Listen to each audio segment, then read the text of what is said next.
אז אני הולך לספר לכם על סיפור אמיתי שקרה לנו שהצטרפתי לטוויץ'.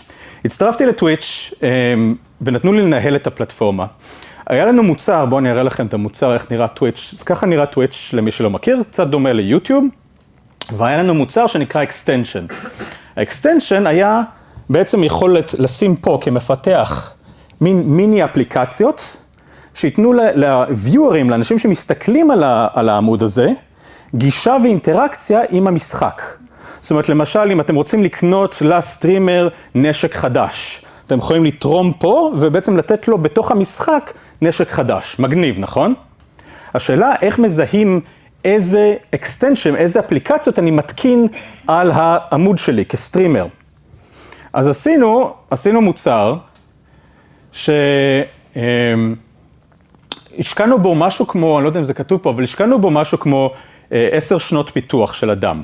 זאת אומרת, צוות של 100 איש, לתקופה ארוכה, דיזיין, המון עבודה, והיה לו מעט מאוד אינטראקציה.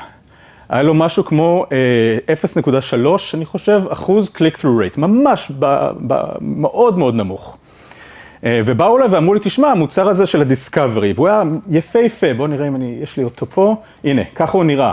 זה המוצר עשינו מערכת שלמה של דיסקאברי, ועשינו אותה, יכולת לעשות אפליקציות כאלה, דומות לאפליקציות כאלה, ועשינו דיזיין לכל הדברים האלה, ואני לא יודע אם אתם מכירים חברות גדולות, זה לוקח המון כסף והמון זמן לבנות כזה דבר, ו-0.3 click-through rate, אף אחד לא ידע על הדבר הזה.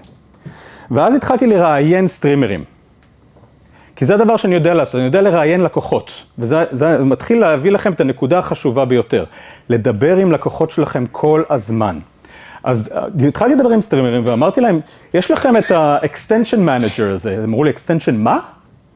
הם לא ידעו בכלל שזה הדבר הזה קיים.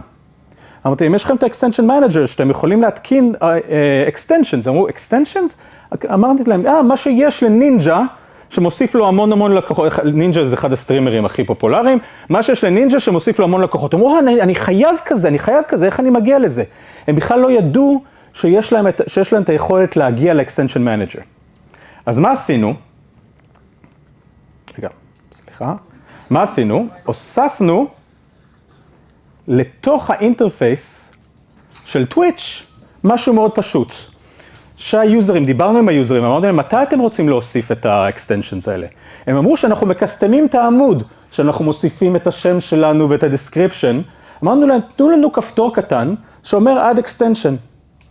אז הוספנו כפתור כזה של recommend extension, שהקפיץ, הנה 3 extension'ים הכי פופולריים. בלי marketplace, בלי לחפש, בלי שום דבר. הפרויקט הזה לקח 3 שבועות. ועברנו מ-0.3 click-through rate ל-87% click-through rate. זה היה מטורף. וקודם כל, אחד מהדברים הלקחים שלנו, תשים green button in front of users and they will click it, כמובן. דבר שני הוא שיוזרים, הרבה פעמים אתה חושב מה שהם צריכים ולא באמת מה שהם צריכים. והדרך לפתור את זה to immerse yourself עם הקהל. לדבר עם הקהל כל הזמן.